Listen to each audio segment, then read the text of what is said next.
Guinée, à chaque fois que ça s'approche, nous venons vers le ministère qui est le ministère de promotion féminine, enfance et personnes vulnérables. On dit toujours que ce n'est pas eux qui font ça, c'est les associations qui doivent célébrer, alors que c'est une journée internationale. Donc nous espérons que le monde a compris et que nous remercions l'actuelle autorité qui a certainement pris conscience de la situation et peut-être c'est dû à ce que nous vivons, c'est ce qu'on appelle la remise à la disposition, n'est-ce pas, de l'État, ce qu'il faut et ce qui est nécessaire pour le développement du pays. Vous dites que la journée a été décrétée instituée depuis 2013. Oui. Maintenant, est-ce que vous pouvez nous faire l'état des lieux aujourd'hui par rapport à votre intégration dans la vie sociale? Depuis que ça a été fait, le ministère n'a absolument rien organisé. À chaque fois que nous partons vers lui, il dit non, que ce n'est pas lui qui doit faire, que c'est nous, les organisations, qui doivent célébrer ça. Et qu'est-ce qui se passe maintenant?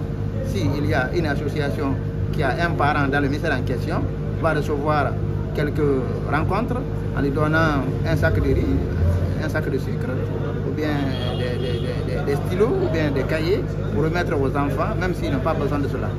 Maintenant, les autres organisations voient ça à la télé et ne savent même pas ce qui s'est passé. Ils ne savent pas ce qui s'est passé. Mais aujourd'hui, nous espérons que demain, ça ne sera pas cela.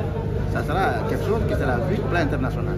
Bon, moi, personnellement, je peux dire que j'ai toujours défié les stigmatisations. Mais il y en a qui ne résistent pas. À un certain niveau, ils abandonnent l'école et ils restent à la maison. Ils n'apprennent rien. Ils n'ont aucun métier, ils n'étudient pas.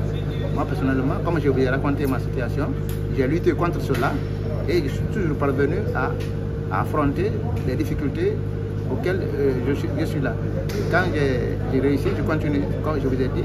Moi, j'ai fréquenté l'école du primaire jusqu'au poste universitaire. Et poste universitaire, c'est en Allemagne que j'ai fait ça. Et j'ai étudié là-bas, j'ai fait les postes universitaires en linguistique, sociologie, sciences politiques. À travers cela, nous pouvons communiquer en anglais, en français, en swahili, en espagnol et en allemand. Donc ça rien qu'avec ces langues-là, c'est un élément à partager avec ceux qui veulent évoluer. Mais chez nous, on nous prend comme des diables, comme l'autre l'a dit là-bas, tout à l'heure là. Nous sommes des diables, donc il faut nous approcher. Et le plus grave encore sur le cas des filles. Un garçon, te coucher avec elle, ça te donne la chance et ça te fait riche. Mais je n'ai jamais vu ça d'abord. Elle se couche avec une fille parce qu'elle est albinos et tu vas être riche ou tu vas avoir la chance. Et ça, c'est encore plus grave. C'est pourquoi vous avez les filles albinos, la plupart d'entre elles abandonnent l'école très tôt et s'ils apprennent un métier, ça ne continue même pas. Et ils sont dans la famille presque cachés.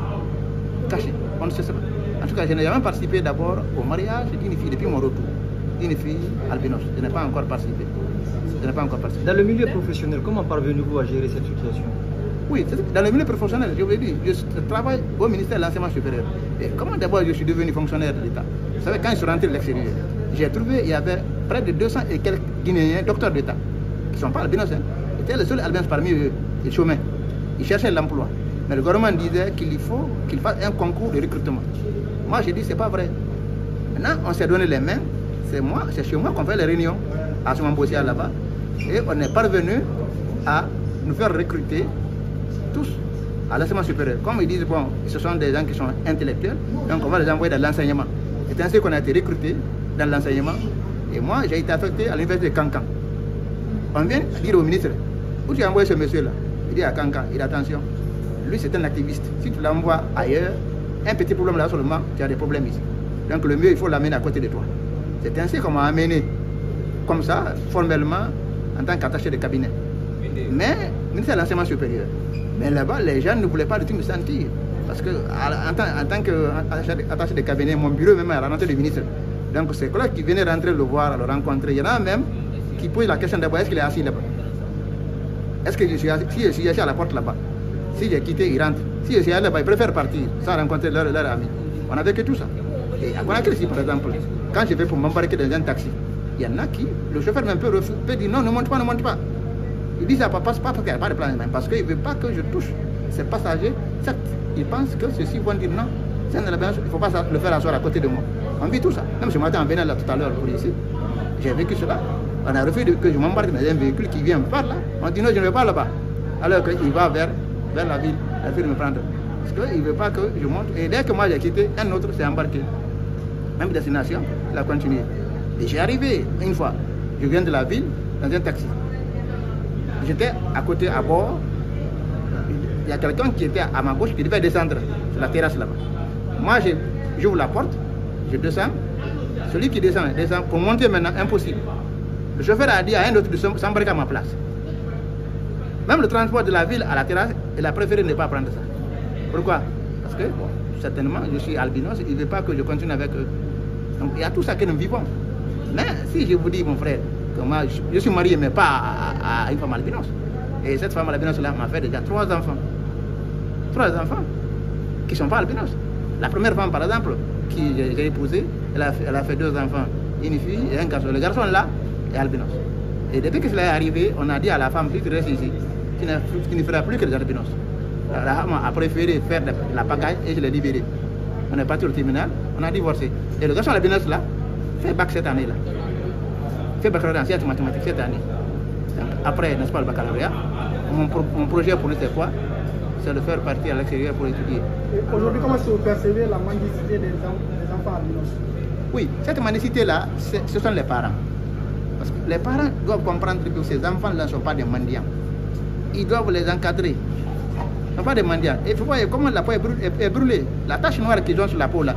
On dit non, parce qu'il a mangé l'ananas, il a mangé du taro. C'est pas vrai. C'est le soleil qui a brûlé. C'est le soleil. Moi, je viens d'un village. Mais on mange tout. On mange tout là-bas. Dire qu'il a mangé du sumbara, mais c'est pas vrai. C'est pas vrai. C'est le soleil seulement qui a brûlé la partie. Et si ce n'est pas soigné, ça s'aggrave et ça devient du cancer. C'est le problème. Donc les parents doivent fournir de l'effort pour s'occuper de ces enfants albinos. La raison pour laquelle leur intégration, comme on le dit, le problème de l'albinos, c'est un problème d'intégration socio-professionnelle et économique. Nous demandons à ce que l'État aille vers les parents de ces enfants albinos là. Si la mère, l'enfant albinos, l'envoie dans la rue pour avoir quelque chose à manger, on demande à ce que la mère albinos soit inscrite dans la liste du fonds d'indigence et de développement social du ministère de l'Action sociale, afin qu'elle puisse bénéficier de quelque chose à chaque mois, pour ne pas que l'enfant là soit dans la rue pour chercher quelque chose pour sa mère. Nous demandons cela.